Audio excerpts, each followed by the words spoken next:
केंद्रीय गृहमंत्री अमित शहा यांनी एकनाथ शिंदे यांना एक कान मंत्र दिलेला आहे.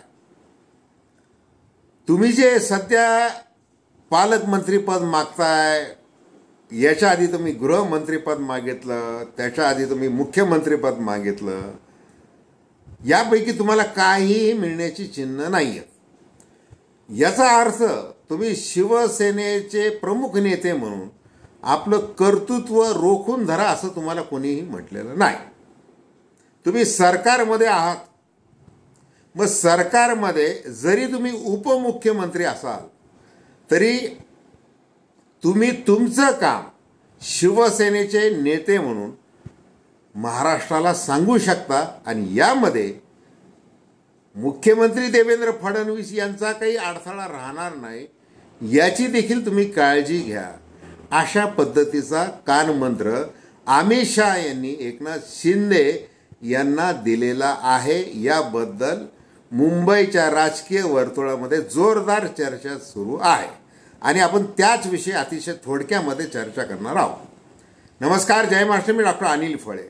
माझी आपल्याला विनंती की चॅनल सबस्क्राईब करावं, सबस्क्राईबचं बटन दाबावं आणि आपली प्रतिक्रिया बिनधास्तपणे नोंदवावी. हे बघा, उपमुख्यमंत्री एकनाथ शिंदे पहलगामच्या घटनेनंतर ताबडतोब आपल्या लवाजम्यासह रवाना झाले आणि तिथं 4 विमानांची त्यांनी सोय केली. दुसरीकडे महाराष्ट्र सरकारच्या वतीने मुख्यमंत्री देवेंद्र फडणवीस यांनी संकटमोचक गिरीश महाजन यांना पाठवलं होतं. आज मंत्रिमंडळाची बैठक झाली. या बैठकीमध्ये महाराष्ट्रातले जे पर्यटक मृत पावले त्या पहलगाम घटनेमध्ये त्या कुटुंबियांना 50 लाख रुपयांची मदत जाहीर केली.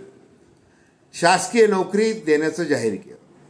हे जाहीर करत असताना हा एवढा मोठा निर्णय ज्याचं स्वागत झालं पाहिजे की महायुती सरकारने आपला राजकीय त्या अर्थाने धर्म पाळलेला आहे. पण हा धर्म पाळत असताना जे गृहयुद्ध भडकलेलं आहे त्याचं काय प्रश्न तो आहे. आणि मग तुम्ही राजकीय श्रेय घेण्यासाठी धडपडताय की एकमेकांवर कुरघोडी करण्यासाठी जे लांछनास्पद वाटेल अशा प्रकारचं कृती तुम्ही महाराष्ट्रासमोर घडवताय. त्याच्यानंतर तुमचे जे चेले आहेत, जसं एकनाथ शिंदे यांचे खास खासदार नरेश म्हस्के ठाण्याचे, ते काय म्हटले होते की आम्ही 45 जणांना की जे विमानात कधी बसले नाही, ज्यांचे खायचे वांदे होते, असे नागपूर वर्ध्याच्या त्या पर्यटकांना आम्ही विमानातून इकडं आणलेलं आहे. आता या नरेश म्हस्केंनी एकनाथ शिंदे यांची एका लेखामधून अक्षरशः महाआरती केलेली आहे की एकनाथ शिंदे हे शिवसेना प्रमुख बाळासाहेब ठाकरे यांचा जो विचार आहे, 80% समाजकारण आणि फक्त 20% राजकारण, त्याच्यामुळे एकनाथ शिंदे पहलगामला गेले, त्यांनी मदत दिली. अगदी जो मुस्लिम जो घोडे हाकणारा, ज्यांनी अतिरेक्यांना विरोध केला होता की हे आपले पाहुणे, त्यांना मारू नका तुम्ही, तोच बळी गेला. त्याच्या कुटुंबाला 5 लाख रुपये आणि घर बांधून देण्याचं आश्वासन दिलं एकनाथ शिंदे यांनी. म्हणजे त्यांनी एक मोठा आदर्श ठेवलेला आहे. मग ज्यावेळेला नरेश म्हस्के लेख लिहून आपली बाजू मांडतात की राजकीय स्टंटबाजी नाही, ही प्रसिद्धी स्टंट नाही आहे, तर जे सेक्युलर व्हायला निघालेले सध्या, म्हणजे अर्थात उद्धव ठाकरे, संजय राऊत वगैरे वगैरे सगळे, तर त्यांच्या श्रीमुखात लगावलेली आपल्या कृतीतून एकनाथ शिंदे यांनी आशयाचा तो लेख आहे. आणि त्यामध्ये शेवटी जाता जाता त्यांनी लेखाच्या शेवटी समारोप करताना कुसुमाग्रजांच्या कवितेचा एक दाखला दिलेला आहे. 1962 मध्ये ज्यावेळेला युद्ध झालं त्यानंतर कुसुमाग्रजांनी एक काव्य लिहिलेलं आहे. ते काव्य काय की बर्फाचे तट पेटून उठले, सदन शिवाचे कोसळते, रक्त आपुल्या प्रिय आईचे शुभ्र हिमावर ओघळते. सह्यागिरीतील वनराजांनो, या कुहरातून आज पुढे रक्त हवे जर स्वतंत्रतेला, रक्ताचे पडतील सडे, एक हिमाचल राखायास्तव, करा हिमालय लक्ष खडे, समरपुराचे वारकरी हो, समर देवता बोलविते. असं म्हटलेलं आहे. आणि मग नरेश म्हस्के शेवटी म्हणतात, कुसुमाग्रजांच्या कवितेत सह्याद्रीतील वनराजा म्हणून मराठी माणसासमोर जबाबदारी उचलण्याचे आव्हान आहे. तर एक हिमालय राखायास्तव करा हिमालय लक्षकडे हा उपाय. अशा युद्धप्रसंगी एकनाथ शिंदे समरपुराचे वारकरी ठरले याचे मला समाधान वाटते, असं एकनाथ शिंदेबद्दल या नरेश म्हस्के यांनी म्हटलेले. बाकी त्यांनी परत सगळं सविस्तर दिलेलं आहे की एकनाथ शिंदे हे कसे सर्वसामान्यांचे मुख्यमंत्री. जसं स्वतः एकनाथ शिंदे वारंवार म्हणतात, मी मुख्यमंत्री होतो, सीएम होतो म्हणजे मी कॉमन मॅन होतो, मी उपमुख्यमंत्री आहे तर मी आता डेडिकेटेड कॉमन मॅन आहे, असं ते आहे. आता बघा, हे जसं महायुतीचं सरकार आलं, मग ते सरकार येणार, कारण आल्यानंतर आपल्याला मुख्यमंत्रीपद मिळणार. जसं बिहारमध्ये नितीश कुमारांना मिळालं, जरी आमदार कमी असले तरी. मग आता ते आपल्याला मिळालं पाहिजे, कारण विधानसभेची निवडणूक आपल्या नेतृत्वाखाली लढवली गेलेली आहे. तसं सगळं स्पष्ट विवरण आणि या निवडणुकीचा खर्चापासून सगळी तरतूद वगैरे सगळं मी करू शकतो. सगळ्या योजना कशा राबवलेल्या आहेत हे महाराष्ट्राला मी सांगू शकतो. म्हणून आता मला पुन्हा मुख्यमंत्रीपद द्यावं अशी विनंती एकनाथ शिंदे यांनी अमित शहा यांच्याकडे केली होती. पण झालं काय, 132 निवडून आले भारतीय जनता पार्टीचे. आणि राष्ट्रीय स्वयंसेवक संघाने अटच टाकली होती, मुख्यमंत्री आता देवेंद्र फडणवीस होणारच. आणि मग राष्ट्रीय स्वयंसेवक संघाचा हा जो आदेश आहे तो अमित शहा यांना काही टाळता आलेला नाही.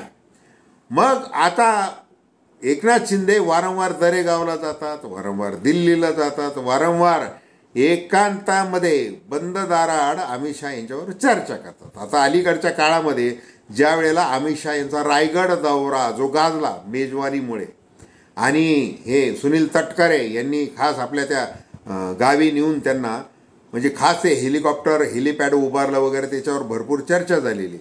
तिथं केंद्रीय गृहमंत्री अमित शहा यांना ती कोकणी मेजवानी खाऊ घालण्यात आली. तर त्यावेळेला भरत गोगावले अगदी चिडले होते. मग आता भरत गोगावले काही त्यावेळेला आले नाही.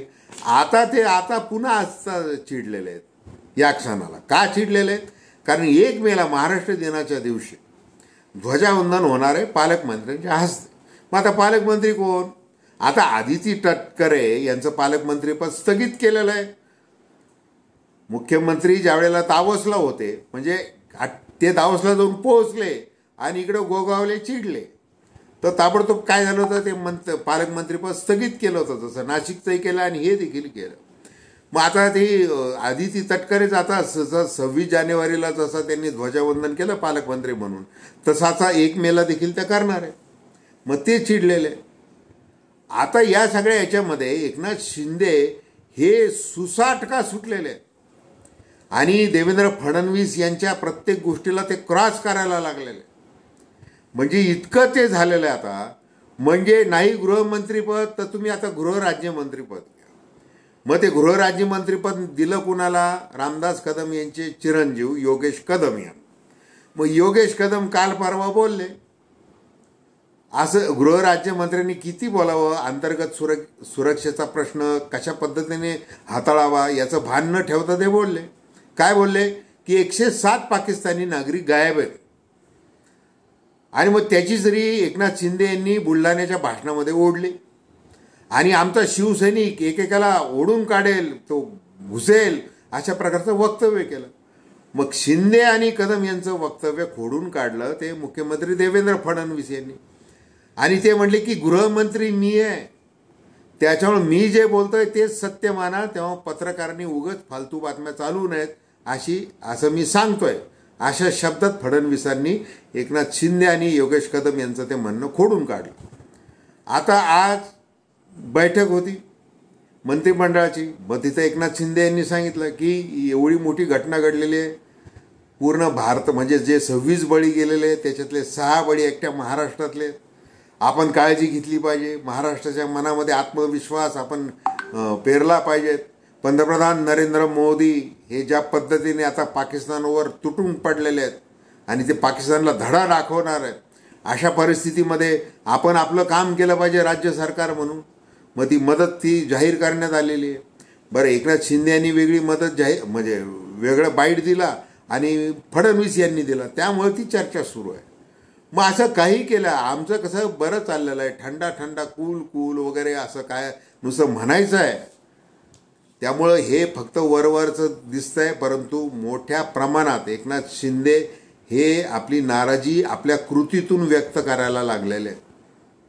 आता एक वेळ कसं श्रेयवाद म्हणजे उद्धव ठाकरे, शिवसेना, उबाटा यांना नावं ठेवणं ही गोष्ट वेगळी आहे, परंतु मुख्यमंत्री देवेंद्र फडणवीस यांच्याच बाबतीत हे जर असं आपण करत राहिलो तर त्याचे काय परिणाम होतील याची पर्वा न करता एकनाथ शिंदे आता व्यवस्थितपणे लोकांशी बोलायला लागले, म्हणजे कृती करायला लागलेले. ते कशाची तमा आता बाळगताना दिसत नाही. आणि एक पक्षाचे प्रमुख नेते म्हणून त्यांना तो जो काही अधिकार आहे, तो अधिकार हा फार महत्त्वाचा मानून ते प्रत्येक कृती करायला लागलेले आहेत. आता महायुतीमधलं हे गृहयुद्ध किती काळ अजून चालतंय. आणि संजय राऊत नेहमी जी टीका करतात की एकनाथ शिंदे यांच्या गटाचे प्रमुख नेते हे अमित शहा आहेत आणि अमित शहा म्हणतील तसं एकनाथ शिंदे करणार आहेत. आणि मग तसं तर एकनाथ शिंदे हे एकदम फडणवीसांशी एकदम 36चा आकडा असं हे करून वागत तर नाही ना, याची शंका येते. तर धन्यवाद. हा व्हिडिओ आपल्याला आवडला असल्यास अवश्य शेअर करा, सबस्क्राईब करा आणि आपली प्रतिक्रिया बिनधास्तपणे नोंदवा. धन्यवाद.